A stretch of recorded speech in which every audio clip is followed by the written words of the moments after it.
Bueno, Maxi, viste el debate presidencial en los Estados Unidos. ¿Qué análisis haces del mismo?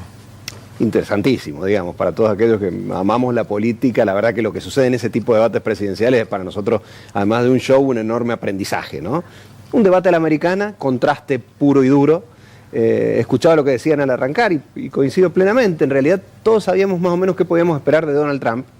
No pasaba lo mismo con Kamala Harris, que primero tenía que mostrar la talla de candidata presidencial. Vicepresidenta, bien. No la conocíamos mucho porque además estuvo, no opacada, pero sí en un muy segundo plano durante el apogeo de la presidencia de Biden, ¿no? Sí, además con algunos encargos bastante complejos, como la frontera sur con México, etcétera, en el cual fue de un éxito relativo, digamos, su trabajo en esa etapa, de bastante visibilidad interna, pero internacionalmente bastante menos visible, ¿no? Y da la sensación de que lo que sucedió con Trump, y acá es lo interesante de los debates de dos, ¿no?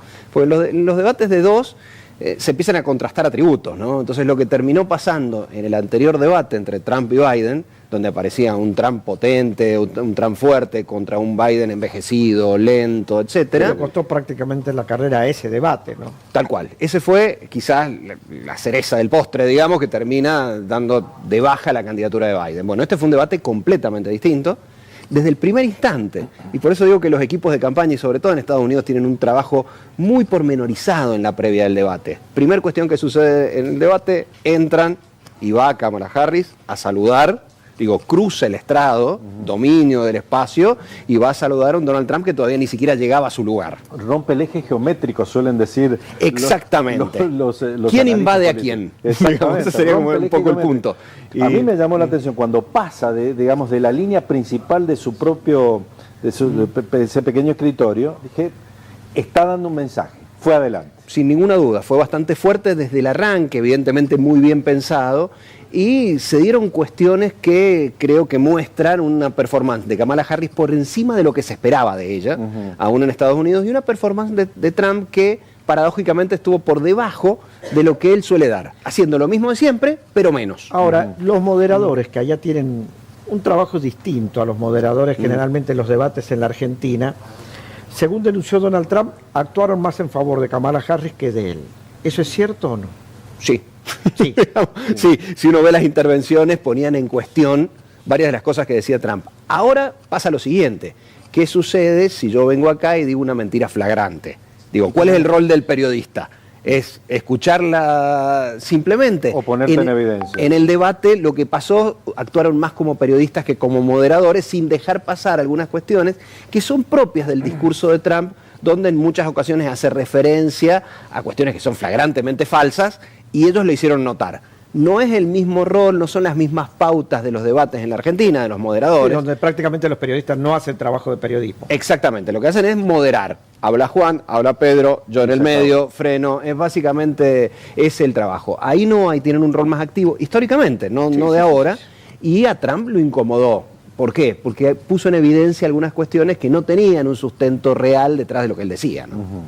En este sentido, yendo a esas estrategias, ¿las mismas tienen mucho tiempo de elaboración o se van actualizando en función de la enorme dinámica que tiene la política y particularmente en términos discursivos en Estados Unidos? Las dos cosas, ¿no? Por un lado, los debates se preparan con mucho tiempo, sobre todo en este caso Kamala Harris suspendió su campaña varios días, Trump no hizo lo mismo, él siguió de campaña para poder concentrarse en eso. Los equipos de Harris y de Trump están trabajando en eso desde mucho antes, con lo cual hay todo un proceso de preparación, desde lo que se va a decir, desde el cómo se va a decir, desde el quién va a tener enfrente, desde cuáles son las preguntas que me van a hacer, qué me va a cuestionar, cómo voy a reaccionar cuando él hable. O cómo provocar una reacción. Ahí hubo dos ejemplos muy distintos. Trump no la miró en todo el tiempo. Él miraba a cámara exclusivamente.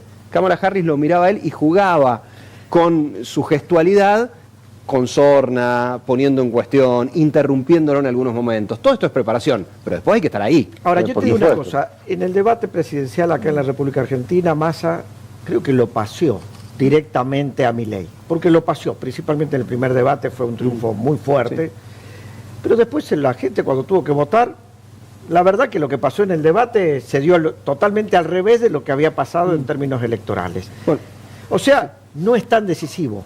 A ver, el debate no es la elección. Justamente ayer publicaba un videito hablando de esto, y terminaba diciendo, presten atención amiguitos, ganar un debate no es ganar una elección. ¿Qué pasó con Massa en la Argentina? Massa fue arrollador ante un Milei que se mostró vulnerable. Es más, en algún momento de ese segundo debate dice, bueno, todos nos equivocamos, asumiendo. Ahora, ¿eso es ganar el debate? Digo, ¿qué es ganar el debate? Los debates están pensados, son espacios de muy alta atención ciudadana, quizás el de más alta de toda una campaña electoral, mucha gente mirando, digo, mucha gente analizando después lo que ahí sucede, pero sin embargo es menospreciar al ciudadano pensar que define su voto exclusivamente en lo que pasó en el debate. No es determinante, decís vos. No necesariamente. Hay algunos casos, pasó con Biden, si la actuación es paupérrima, sí, claro, ahí sí. Digo, uno sale golpeado, pero si la actuación es brillante, uno sale fortalecido. De ahí a ganar la elección, digo, hay gente que lo conoce a Trump desde hace mucho, que está conociendo a Kamala Harris, que piensa en una determinada política, que es demócrata o que es republicano y va a votar a uno u otro independientemente de lo que sucede, y en el medio están los votantes blandos y los indecisos, de un lado y del otro.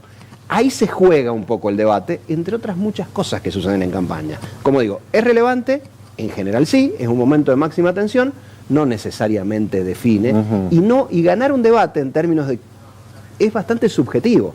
Digo, Milei logró, por ejemplo, en ese debate mostrarse vulnerable, mostrarse humano, que aparecía como una cosa poco común. Tal vez no sea perder del todo con eso. Perdió, claro, ¿viste? Y todos, cuando termina la elección, digo, el debate Nixon-Kennedy, que es un debate histórico y todo esto, sí. Todos decimos, no, lo gana Kennedy.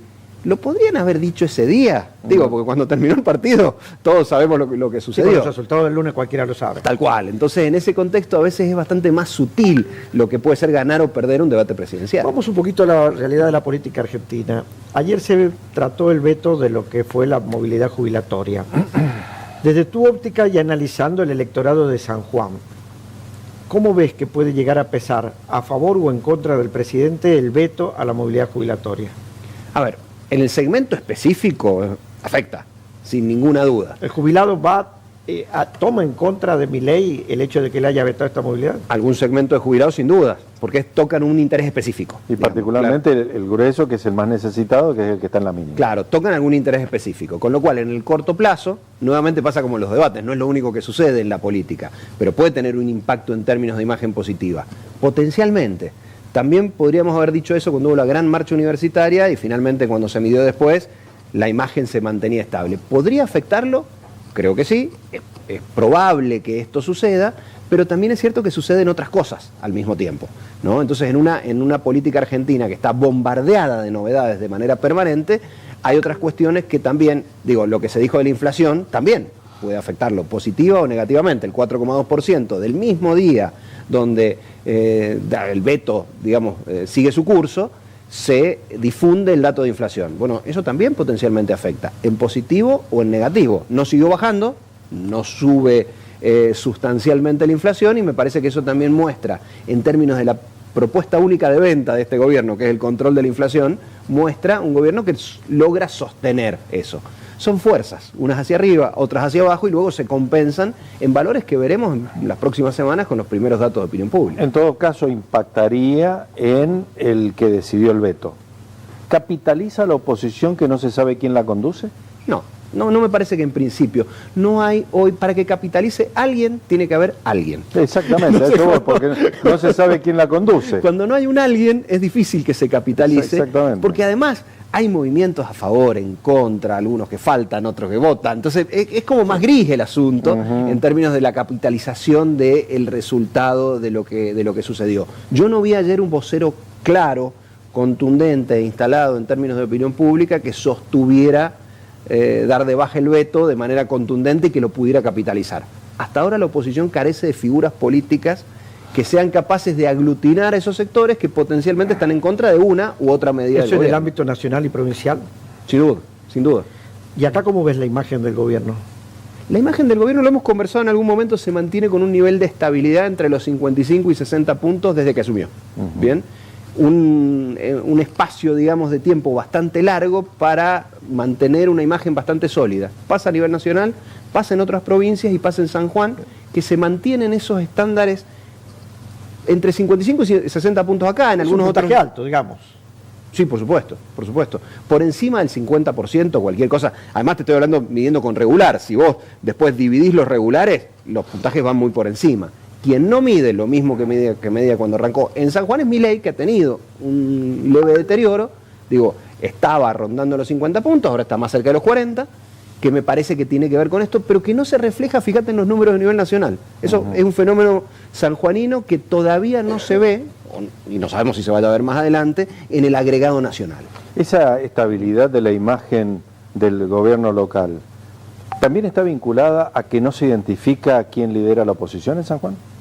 Da la sensación, a ver, en esto la imagen en general tiene que ver con expectativas versus realizaciones. Esto es, ¿qué te prometí? ¿Qué esperas vos de mí? Y después, ¿qué doy? Da la sensación de que lo que esperaba el sanjuanino, al menos hasta ahora, del gobierno provincial, viene siendo razonablemente cumplido. Los que lo querían lo siguen queriendo, los que no lo querían siguen sin quererlo. Los niveles de imagen negativa son realmente bajos, porque hay un regular en el medio entre esos casi 55-60 puntos, es bajo. Y lo que sucede del otro lado es un proceso de confrontación que es propia de las oposiciones cuando no tienen un liderazgo claro. Entonces, ¿qué sucede? No es la anomia que se ve a nivel nacional, sino es una pelea entre actores específicos que se expresa de distintas maneras. Que no termina de ordenarse. Digamos. Que no termina de ordenarse, y ante una sociedad sanjuanina que, a diferencia de lo que espera a nivel nacional, espera niveles de concordia más altos.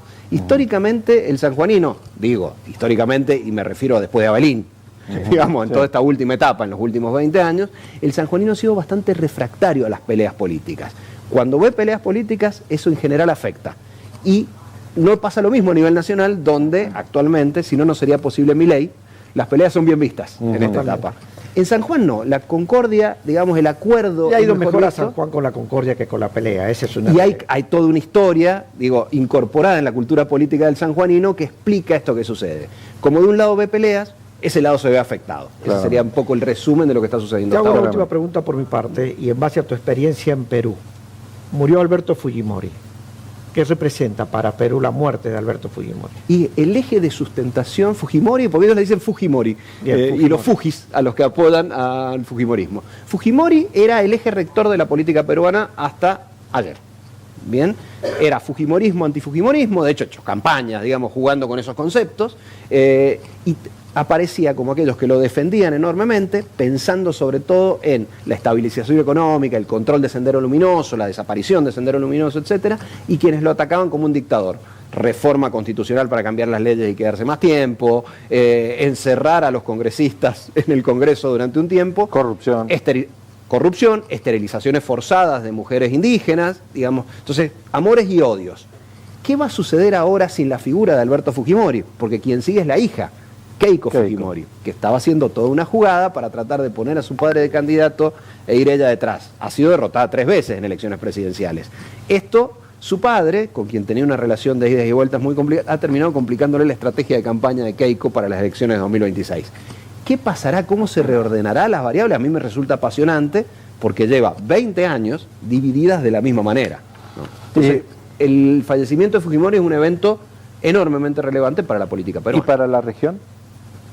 Lo es un poco menos. Da la sensación de que Fujimori, como figura enormemente relevante en Perú, lo es menos a nivel nacional. A nivel internacional, digamos, hay un consenso, también, ¿no? Hay un consenso respecto de considerarlo un dictador a Fujimori fuera del Perú, digo, que hace que los niveles de imagen de Fujimori, lo he medido en algunos otros países en algún momento, sean muy bajos, con lo cual el impacto es menor. Sí, otra cosa sucede con el gobierno de Dina Boluarte en Perú, un gobierno que coquetea con la dictadura todos los días, digamos que democrático tiene bastante poco, y que ha estado asentado en un acuerdo con el Fujimorismo. ¿Qué pasará cuando el Fujimorismo se mueva? Será muy relevante para ver el futuro del gobierno de Boluarte, que depende exclusivamente de la voluntad de 2 o 3 actores políticos, pero en particular de Keiko Fujimori, para no ser vacada y no generar otro proceso de crisis política en el Perú. Particularmente interesante, como siempre, conversar contigo, Maxi. Muchas gracias. Un gustazo siempre.